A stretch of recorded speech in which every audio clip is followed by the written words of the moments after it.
देख रहे हैं नेशन न्यूज और मैं हूं आपके साथ अंकिता गरिमा। आज की सबसे बड़ी खबर दिल्ली के जंतर मंतर से सामने आई है, जहां पिछले 20 दिनों से भूख हड़ताल पर बैठे सोशल एक्टिविस्ट सोनम वांगचुक को शनिवार तड़के दिल्ली पुलिस सफदरगंज अस्पताल ले गई। पुलिस का कहना है कि यह कदम दिल्ली हाईकोर्ट के निर्देश और डॉक्टरों की सलाह के आधार पर उठाया गया, जबकि आंदोलन से जुड़े लोग इसे जबरन कार्रवाई बता रहे हैं। आखिर कौन है सोनम वांगचुक? उन्होंने ये भूख हड़ताल क्यों शुरू की? पिछले 20 दिनों में क्या क्या हुआ? आज सुबह जंतर मंतर पर ऐसा क्या हुआ कि पुलिस को बीच में आना पड़ा? अस्पताल ने उनकी सेहत को लेकर क्या जानकारियां दी? पत्नी ने क्या अपील की और अब आगे क्या होने वाला है? आइए पूरे घटनाक्रम को शुरुआत से विस्तार से समझते हैं। सोनम वांगचुक लद्दाख के रहने वाले इंजीनियर, शिक्षा सुधारक और पर्यावरण कार्यकर्ता है। उन्होंने शिक्षा के क्षेत्र में कई प्रयोग किए हैं और सेगमोल जैसी संस्था की स्थापना की। ठंडे रेगिस्तान वाले इलाकों में पानी की समस्या से निपटने के लिए उन्होंने आइस स्तूप जैसी तकनीक विकसित की, जिसकी दुनिया भर में चर्चा हुई। फिल्म 3 इडियट्स के मशहूर किरदार फुनसुक वांगडू को भी काफी हद तक सोनम वांगचुक से प्रेरित माना जाता है। पिछले कई वर्षों में वे शिक्षा, पर्यावरण और लद्दाख से जुड़े मुद्दों पर लगातार अपनी आवाज उठाते रहे हैं।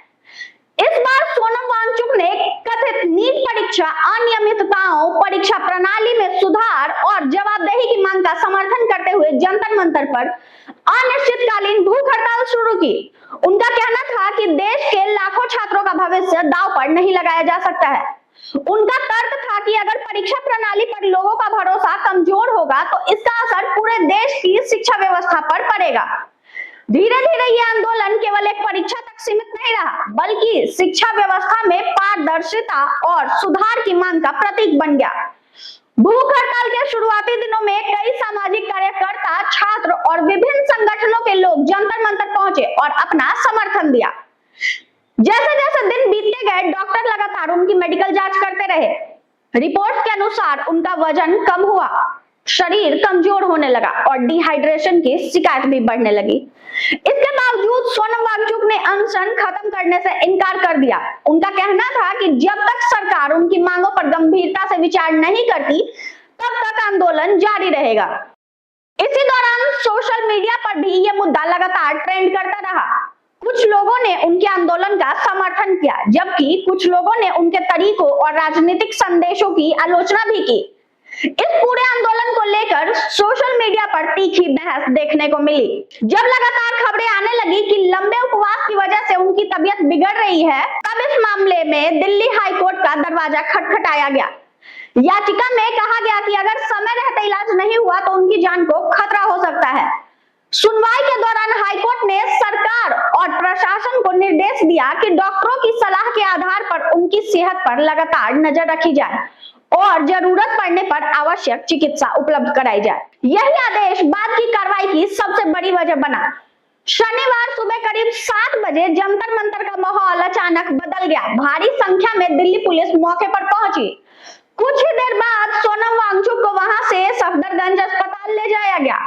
इस दौरान मौके पर मौजूद आंदोलनकारियों ने विरोध किया। कुछ लोगों का आरोप है कि पुलिस ने बल प्रयोग किया और उन्हें हटाया गया। वहीं दिल्ली पुलिस का कहना है कि पूरा कार्रवाई हाईकोर्ट के आदेश के तहत की गई है और डॉक्टरों की सलाह के अनुसार वांगचुक को अस्पताल ले जाना जरूरी था।